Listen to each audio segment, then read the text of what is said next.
Years ago, when I wrote Them Bears, it was the first Garnet Hill song. But today, the minute I tell you the name of this year's song, I think you'll agree that it probably should have been the very first one. The music to go with my lyrics, I borrowed My Darling Clementine. And the name of this song, it's called The Ballad of Paul and Nancy Cormack.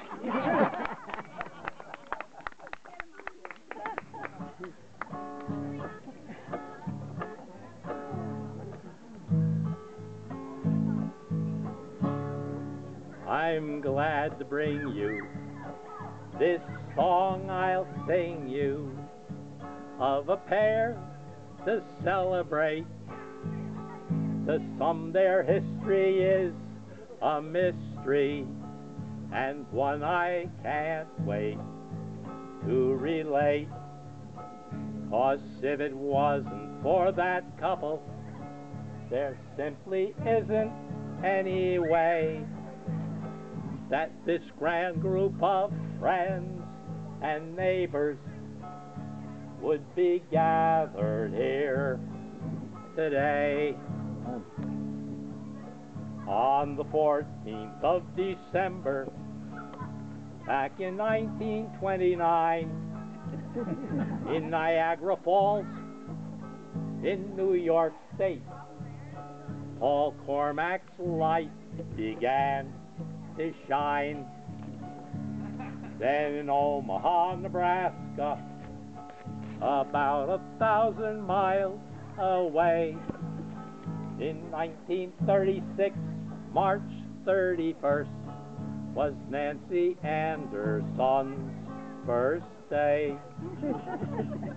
From such far apart beginnings, what kind of prophet could foresee that these two would meet and marry and change the lives of you and me? How did Paul, a biochemist, selling fragrances and flavor makers, come to own a wooded property that contained 600 acres? He had to choose and analyze a business for a course that he was taking. Then fate stepped in and took a hand in the choice that he was making.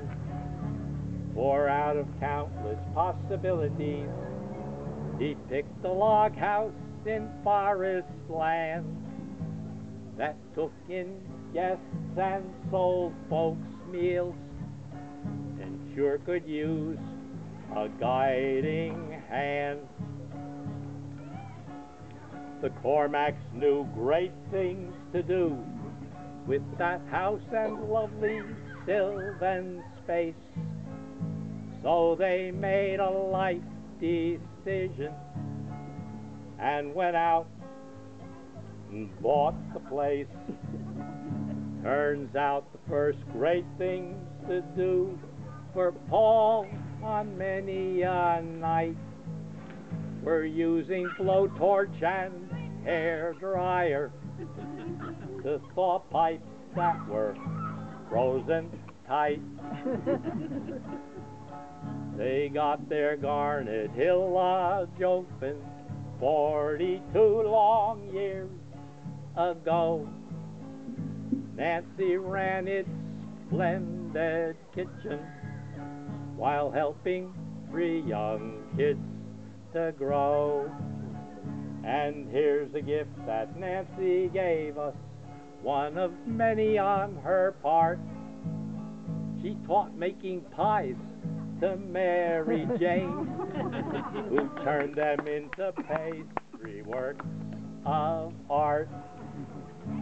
Meanwhile, Paul and the surveyor set up each building lot boundary, using markers of a color that Paul really couldn't see. Plus, in the woods, his sense of direction was highly inspirational, which sometimes led to plotline confusion that could border on sensational. You can just imagine his endless tussles with the bureaucratic APA and the Johnsburg Road Department to try and map each right-of-way. But for problems so complex, they defied any resolution.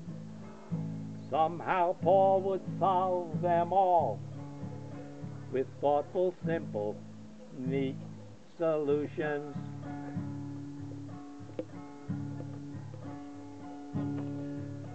Once people heard the latest word of this unique place to vacation, their attempts to go and find it would often end in consternation. Halfway up 13th Lake Road, some doubted any lodge would be found in that wild landscape, that far from shopping, so they turned their cars around.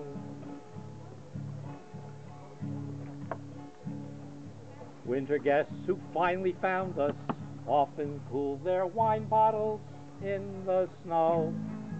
Then Rondak the retriever would retreat and hide them to and fro. As tales of Garnet Hill's attractions were spread by visitors who persevered, families came that loved the wilderness, and our community soon appeared. Then a Cormack tradition started when Nancy acted on her hunch that what Columbus really discovered was a smorgasbord she called brunch. So I've barely scratched the surface of how this couple has touched us all. Today, I mostly want to say, here's to Nancy, here's to Paul.